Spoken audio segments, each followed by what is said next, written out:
couchant. Derrière le coteau, le soleil a sombré, marquant l'horizon bleu d'un long sillage rose. Et le vieux laboureur, revenu de son pré, s'est assis, seul, devant sa porte, et s'y repose. Il s'y repose en paix, tourné vers l'infini, contemplant les splendeurs du firmament immense, et remerciant Dieu qui, sur son champ béni, laisse tomber sans fin le calme et l'abondance.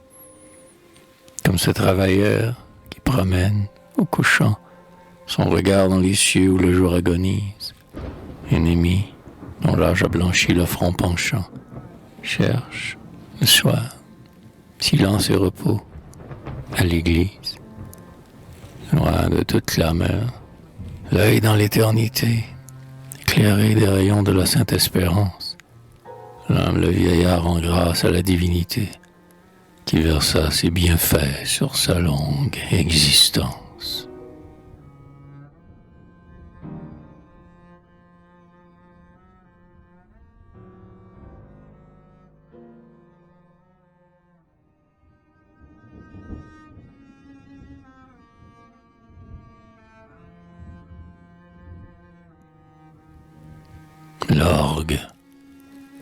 L'orgue, dans l'atelier immense qui bourdonne, maint ouvrier déploie un effort rude et long, ciselant tour à tour le bois, le fer, le plomb, pour créer l'instrument qui chante, pleure et tonne.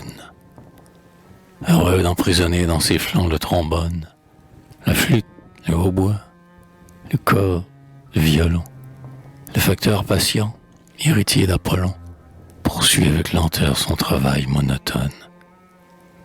À polir un sonnet, une ode, un madrigal, le musophile prend une peine infinie. Le verre doit y vibrer comme bois et métal. Et j'applaudis en vous l'artiste de génie qui, l'oreille toujours ouverte à l'harmonie, dans le poète acclame un fraternel rival.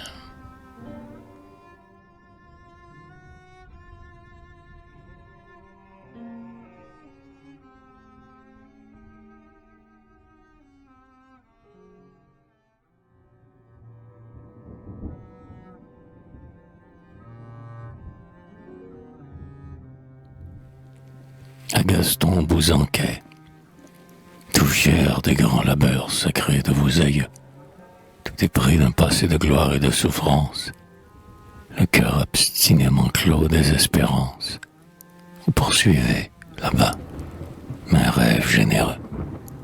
Vous pleurez les oublis et les indifférences, des foules délaissant les piédestaux poudreux. Vous voulez couronner le front de tous nos preux, et vous avez tendu la main dans les deux France. Pour que mon calme tombe, loin du pays natal, dans le même combat que son vaillant rival, revécu dans le bronze animé par Maurice, et l'or que vous avez mendié noblement, rendu plus pur au feu de votre dévouement, vous n'aime d'un reflet beau comme la justice.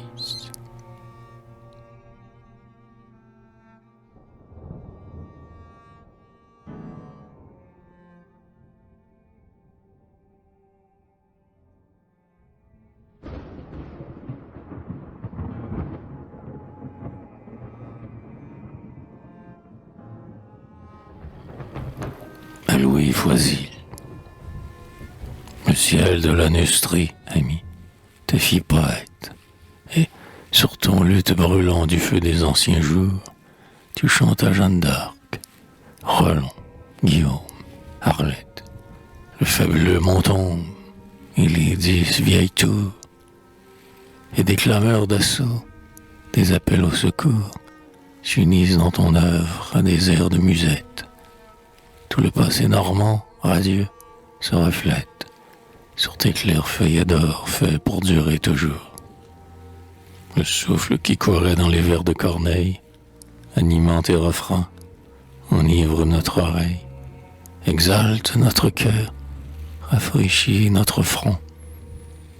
Sur toi le verbe ouvrit son aile toute grande, et les alexandrins sonnent dans ta légende, comme l'acier du glaive et les reins du clairon.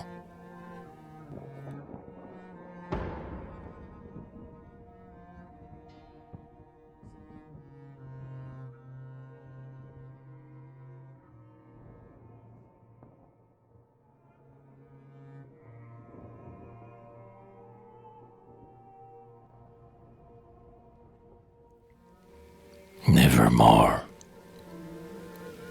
Nevermore. Ce mot que Verlaine a tracé au fronton d'un poème amoureux, plein de charme, où sa mise plaintive évoquait le passé. Ce mot exotique est comme mouillé de larmes. Nevermore. Jamais plus je n'irai bondir, enfant échevelé, dans le pré qui verdoie. Jamais plus je n'irai jouer mes beaux tirs, avec des compagnons électrisés de joie. Jamais plus, au bosquet désert, je n'essaierai d'imiter Robinson Crusoe dans son île. Jamais plus, je ne me sentirai embrasé par le feu d'un rêve juvénile. Jamais plus, je n'entendrai la voix de quelque jeune fille à la marche indécise, tremblante, ouvrant son cœur pour la première fois, me soupirer des mots que l'âme divinise. Adieu l'enfance, adieu le clair matin des jours, adieu l'enchantement de la jeunesse folle. Plus de jeux, plus de bruit, plus de chants, plus d'amour. Pour moi, toutes les fleurs ont fermé leur corolle. Pour moi, l'ardent midi de la vie a passé, et pâle, à l'horizon déjà le soleil baisse. Pour moi, l'astre des saints espoirs s'est éclipsé, comme un phare devant le pilote en détresse. Bientôt la nuit sans fin s'étendra sur mon front, et moi, que la vie a secoué sur sa houle, je voudrais, quand mes yeux mourants se fermeront, m'en aller dormir seul, loin des flots de la foule. Je voudrais, près des bois, les plus obscurs tombeaux, à l'ombre d'un vieux chêne ou d'un vieux sycomore, ce rêve aussi devra s'éteindre, et nul flambeau ne le rallumera jamais plus. Nevermore.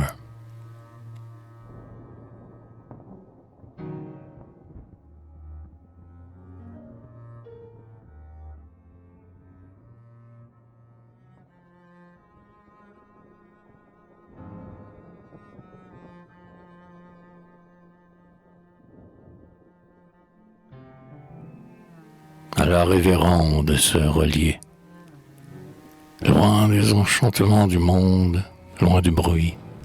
25 ans vous avez, comme la violette, exhalant son parfum dans les paix de la nuit, embaumé de vertu votre calme retraite.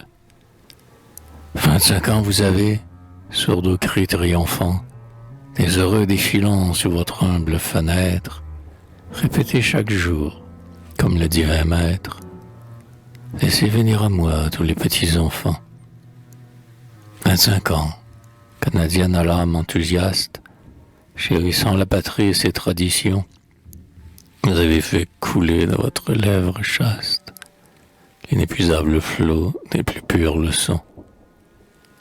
Grâce à votre savoir, bien des intelligences ont pris l'essor de l'aigle et planent en plein ciel. Bien des cœurs qui meurtrit le doute universel sont emportés au bras des saintes espérances. Vos travaux sont de ceux qui ne périssent pas. À pareille œuvre, un lustre ineffable s'attache, et l'avenir, baisant la trace de vos pas, se souviendra toujours de votre nom sans tache.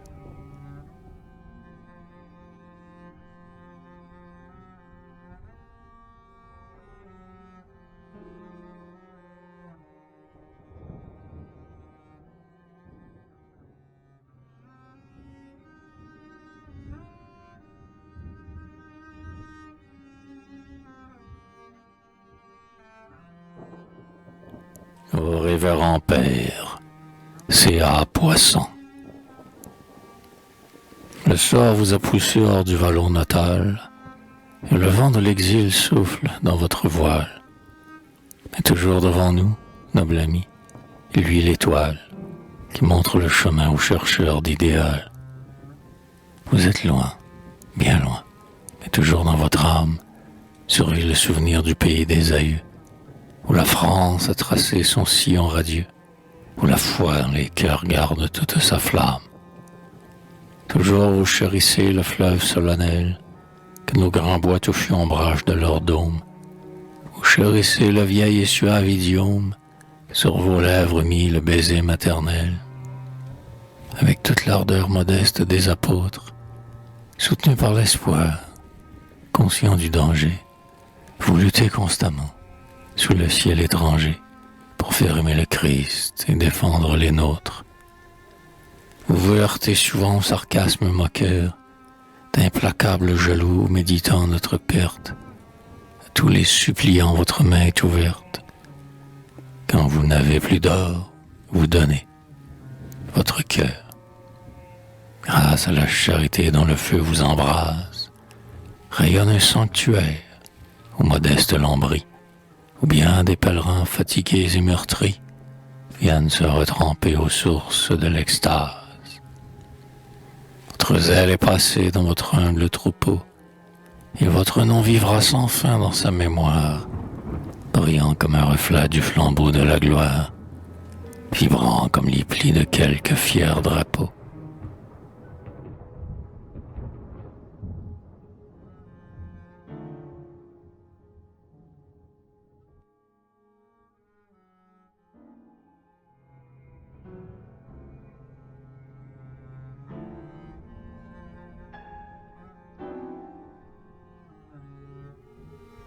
Au printemps, Tadam Laudamus.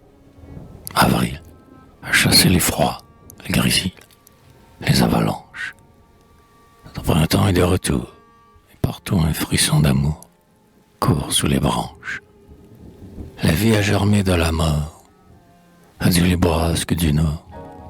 La brise est chaude, où le frimas étincelait, l'herbe naissante à le reflet de l'émeraude. Même dans l'arbre renversé, la sève bout à flot pressé et s'extravase. Dans le val désert et muet, la source, où rien ne remuait, palpite et jase.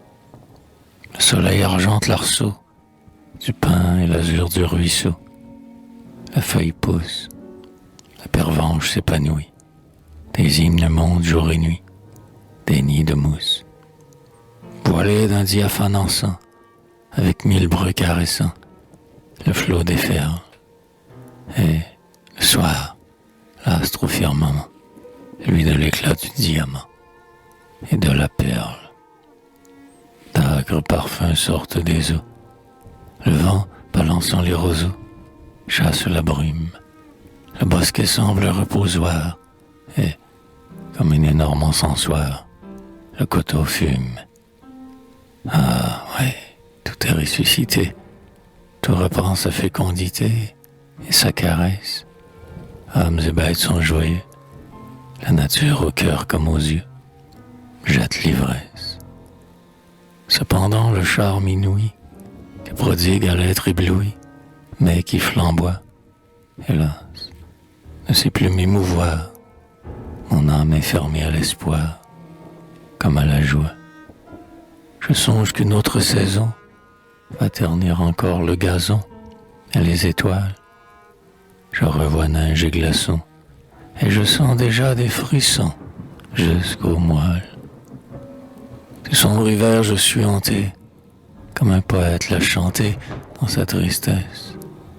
Celui que le sort a blessé n'a qu'un printemps, c'est son passé, c'est sa jeunesse.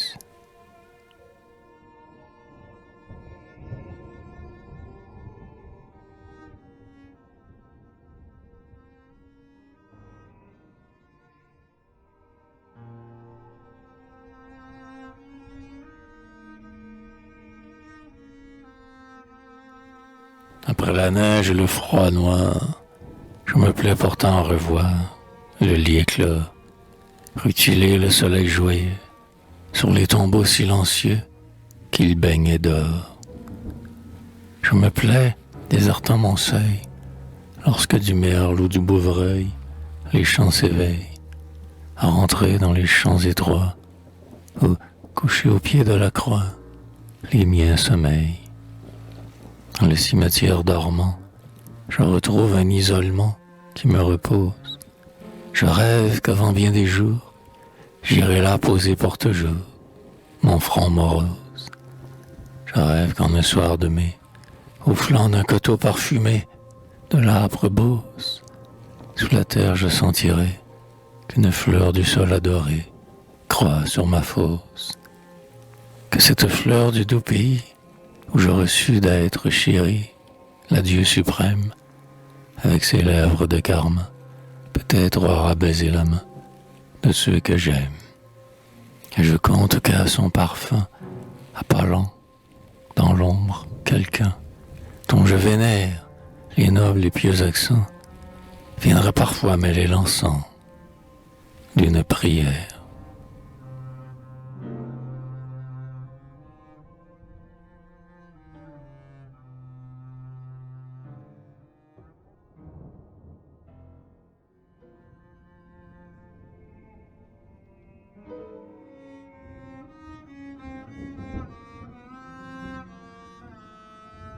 Un lauréat de l'Académie française. Tu voulais recueillir, comme en un reliquaire, les noms des vétérans du groupe audacieux qui s'obstinent à lutter pour garder sous nos cieux le verbe si fécond de la France, ta mère.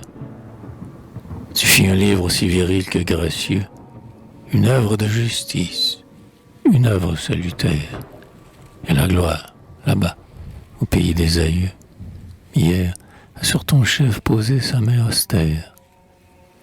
Bravo, merci, bravo, devant l'altier fleuron, qu'on verra désormais resplendir à ton front, mon cœur français s'enflamme et mon âme est en fête. Et, parce que mon nom à ton livre est scellé, je sens, moi qu'un désert sans palme a brûlé, l'ombre de tes lauriers descendre sur ma tête.